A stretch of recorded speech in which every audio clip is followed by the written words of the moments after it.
Dewa medis terkuat. Bab 529. Setelah mengatakan ini, Sui Lisan berbicara kepada Xiao Chen lagi. Biarkan mereka memeriksanya. Tapi jangan salahkan aku karena tidak mengingatkanmu. Jika kamu tidak punya uang, rumah lelang Dakin akan memotong-motongmu tanpa bantuanku. Xiao Chen berkata dengan acuh tak acuh. Kamu tidak perlu terlalu khawatir, pikirkan saja bagaimana cara memakan kotorannya nanti. Perkataan Xiao Chen membuat Sui Lisan tertawa terbahak-bahak. Hahaha, kukatakan padamu, ini tidak mungkin. Aku yakin tidak ada uang di cincin antariksamu. Bodoh. Xiao Chen meliriknya dengan tidak senang lalu membuang cincin antariksanya. Dia sama sekali tidak takut kalau pihak lain akan tahu tentang pelelangan itu dan dapat mengetahui apa yang ada di dalam cincinnya, karena cincinnya memiliki banyak ruang dan banyak kunci kombinasi. Hanya apa yang Anda ingin orang lain lihatlah yang dapat dilihat oleh orang lain. Jika kamu tidak ingin orang lain melihat sesuatu, maka mereka tidak akan bisa melihatnya bahkan jika kamu menghancurkannya menjadi beberapa bagian. Orang tua itu segera menemukan seorang penatua di pelelangan itu. Si tetua tampaknya sering melakukan hal ini, jadi ketika dia tiba, dia mengambil cincin angkasa Xiao Chen dari juru lelang tua itu dengan mudah. Namun, saat dia melihat cincin itu, pupil matanya langsung mengecil dan dia tiba-tiba menggigil. Ini. Bagaimana ini mungkin? Ini adalah cincin luar angkasa kelas atas, terbuat dari batu giok luar angkasa paling langka di alam semesta. Bagaimana dia bisa memilikinya? Semua orang tercengang. Juru lelang tua itu tidak bisa menahan diri untuk tidak mengerutkan kening. Tuan Li, Anda tidak salah lihat, kan? Wajah Tuan Li berubah dingin. Apa? Maksudmu, penglihatanku kabur? Tidak, bagaimana mungkin aku berani mengatakan itu? Tapi, orang-orang selevel kita seharusnya tidak bisa memiliki cincin luar angkasa selevel ini, kan? Entahlah, tapi bahan ini benar-benar asli. Terlebih lagi, ruang penyimpanan cincin angkasa ini benar-benar luar biasa. Aku dapat memberitahumu dengan jelas bahwa pria ini adalah orang kaya sejati. Seorang taipan sejati. Sui Lisan berkata dengan tidak senang. Tuan Li, tolong jangan bicarakan ini lagi. Tidak peduli seberapa bagus cincin antariksanya, apa gunanya? Kamu harus lihat berapa banyak uang yang dimilikinya. Mungkin dia yang mengambil cincin antariksa ini. Rekan-rekan Sui Lisan segera berseru. Benar sekali. Kami tidak tahu apakah cincin luar angkasa itu kuat atau tidak, dan kami tidak ingin mengetahuinya. Kami hanya ingin tahu berapa banyak batu roh yang dimilikinya. Tuan Li tertawa. Jangan repot-repot melihatnya. Cincin ini saja tidak bisa dibeli tanpa 1 triliun batu roh kelas rendah. Lagi pula, ini adalah barang yang sudah habis terjual. Apa? Semua orang di antara penonton bergetar hebat lagi, mata mereka terbelalak dan mereka menatap Xiao Chen. Bagaimana ini mungkin? Ini tidak mungkin. Sial, cincin itu sangat berharga. Harganya hampir setengah dari kekayaan King Sui Xianfu. Sui Lisan juga tertegun sejenak. Dia tidak pernah membayangkan bahwa cincin luar angkasa milik Xiao Chen begitu berharga. Sebagai perbandingan, kartu ungunya dari King Sui Immortal Mansion bahkan tidak layak untuk membawa sepatunya di depannya. Ini sungguh fantastis, bukan? Tahukah Anda, King Sui Immortal Mansion diakui sebagai entitas bisnis paling kuat di dinasti Qin, kecuali keluarga kerajaan. Konon kekayaan King Sui Xianfu mendekati 1/10 kekayaan keluarga kekaisaran Qin. Dapat dikatakan bahwa dia adalah orang terkaya di dunia. Akan tetapi, meski begitu, istana abadi King Sui mereka tidak memiliki cincin setingkat ini. Tuan Li dengan hormat mengembalikan cincin luar angkasa Xiao Chen kepada Xiao Chen. Tuan, Anda tidak perlu melihat ini. Silakan simpan cincin luar angkasa itu. Setan peri akar teratai ini adalah hadiah dari Balai Lelang Dakin untuk Anda. Saya harap kita bisa bekerja sama lebih erat di masa mendatang. Perkataan Tuan Li membuat semua orang yang hadir ketakutan dan rahang mereka ternganga ke tanah. Bergantung pada. Hanya karena sebuah cincin kecil, Tuan Li langsung memberikan budak peri akar teratai senilai 20 miliar kepada Xiao Chen. Hanya untuk menyenangkan Xiao Chen. Ini benar-benar seperti mimpi. Juru lelang tua itu dengan cepat menarik lengan baju Tuan Li dan berbisik. Tuan Li, apakah Anda gila? Bagaimana Anda bisa mengambil keputusan sendiri dan memberikan monster peri akar teratai senilai 20 miliar? Apakah Anda tahu apa konsekuensinya? Hehehe. Penatua Li tersenyum tenang dan berbisik. Tentu saja aku punya ide sendiri. Cincin angkasa itu adalah sesuatu yang bahkan Kaisar Qin tidak memenuhi syarat untuk dimiliki. Apakah menurutmu 20 miliar akan terbuang sia-sia untuk orang seperti itu? Ini adalah kesepakatan yang pasti tidak akan merugikan. Apa? Sesuatu yang bahkan Kaisar Qin tidak memenuhi syarat untuk memilikinya. Juru lelang tua itu benar-benar ketakutan, dan ketika dia melihat Xiao Chen lagi, matanya sudah tidak fokus. Siapakah pemuda ini?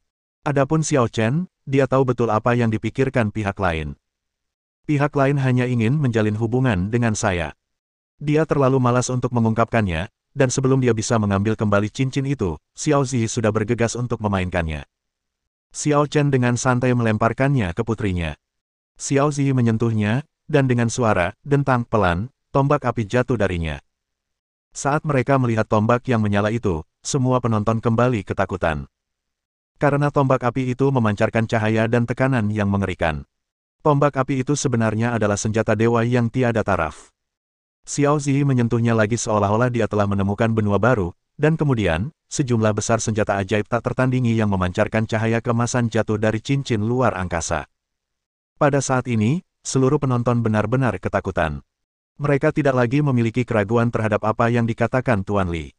Belum lagi cincin luar angkasa di tangan Xiao Chen, hanya senjata ajaib ini saja, aku tidak tahu berapa nilainya. Melihat senjata-senjata ajaib ini, bahkan seorang dewa pun akan enggan untuk mendapatkannya. Sekarang tampaknya dia benar-benar orang kaya yang tak ada bandingannya. Wajah Xiao Chen berubah gelap. Dia menyambar cincin luar angkasa dan mengambil kembali senjata ajaib. Lalu dia memukul kepala Xiao Zi dengan keras karena kesal. Gadis bodoh, aku akan membiarkanmu bermain-main. Xiao Zi melengkungkan bibirnya.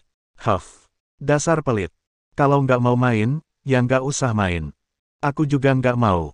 Setelah berkata demikian, dia berlari ke panggung tinggi dan mulai mengamati monster peri akar teratai. Pada saat ini, Sui Lisan dan yang lainnya telah diam-diam bersiap untuk melarikan diri dari platform tinggi, dan Xiao Chen berteriak pelan. Berhenti. Apa yang terjadi? Mau lari? Sui Lisan dan yang lainnya tidak bisa menahan diri untuk tidak tersipu. Siapa yang mau kabur? Aku tidak mau turun untuk menghirup udara segar. Xiao Chen berkata dengan acuh tak acuh. Jika kau tidak ingin melarikan diri, itu bagus. Kita baru saja mengatakan bahwa jika aku punya uang, kau harus makan kotoran. Sekarang saatnya bagimu untuk memenuhi janjimu. Semua orang yang hadir tertawa terbahak-bahak dan wajah mereka berubah ungu. Wajah Sui Lisan berubah hitam. Bab 530. Apa maksudmu? Xiao Chen meletakkan tangannya di belakang punggungnya dan berkata dengan acuh tak acuh. Kau mengetahuinya dengan baik. Sui Lisan mengepalkan tangannya, matanya bersinar dingin, penuh dengan niat membunuh. Bajingan, beraninya kau membiarkanku mati. Xiao Chen mengangkat bahu. Kau tidak perlu memakannya. Tapi aku akan menghajarmu sampai mati. Jangan terlalu lancang. Sui Lisan langsung meraung. Aku katakan padamu, aku adalah Tuan Muda King Sui Xianfu. Jika kau berani membuatku memakan es, apakah kau percaya aku akan membunuhmu? Aku tidak percaya. Dua kata kejam Xiao Chen hampir membuat Sui Lisan pingsan karena marah. Aku akan membunuhmu. Setelah dia selesai berbicara, auranya meledak dan dia hendak mengambil tindakan, tetapi dihentikan oleh teman-temannya. Saudara Lisan, jangan main-main di sini. Ini adalah rumah lelang Dakin. Jika kita main-main di sini, kita akan mendapat masalah besar dan orang-orang bahkan bisa mati. Benar sekali. Kalau kau ingin melawannya, tunggu sampai kau keluar dari sini. Tidak ada kata terlambat bagi seorang pria untuk membalas dendam. Sui Lisan mengepalkan tangannya, mendengus dingin, dan berkata, Kau beruntung sekali, bocah.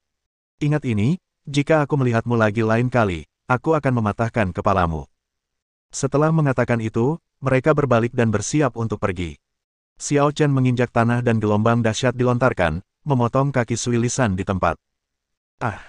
Sui Lisan menjerit dan langsung berlutut. Dia menatap kakinya yang dipotong oleh Xiao Chen dengan tidak percaya, dan berteriak dengan marah. Bajingan! Beraninya kau memotong kakiku. Xiao Chen tampak dingin dan berkata, Aku tidak membiarkanmu pergi, siapa yang memintamu pergi? Anda. Seorang teman Sui Lisan langsung berteriak kepada juru lelang tua dan Tuan Li. Dia menyerang kita.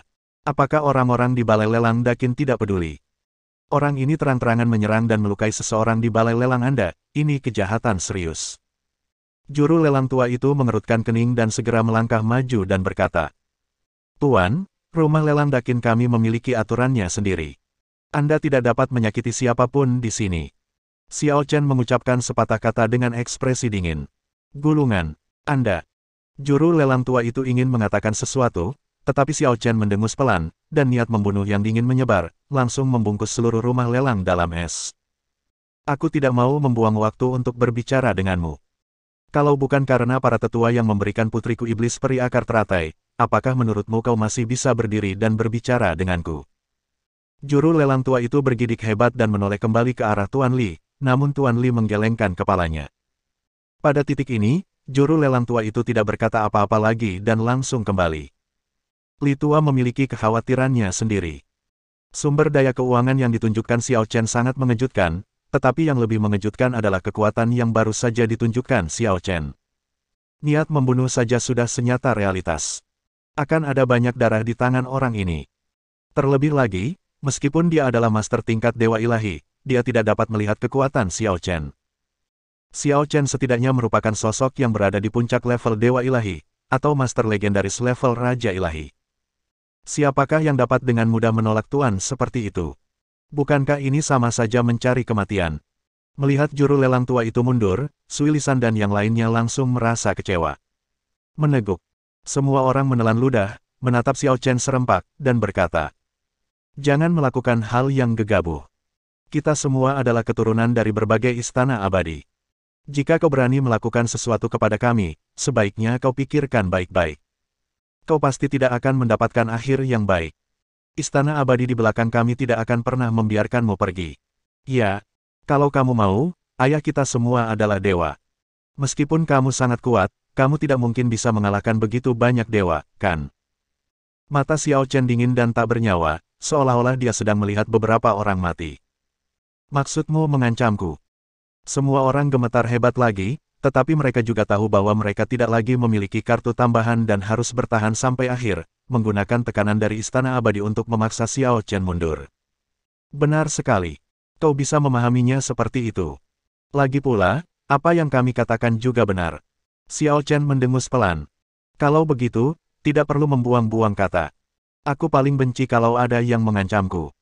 Begitu dia selesai berbicara, niat membunuhnya tiba-tiba menyebar. Pada saat ini, pupil semua orang mengecil, rambut mereka berdiri tegak, dan mereka segera bersiap untuk melarikan diri. Melarikan diri.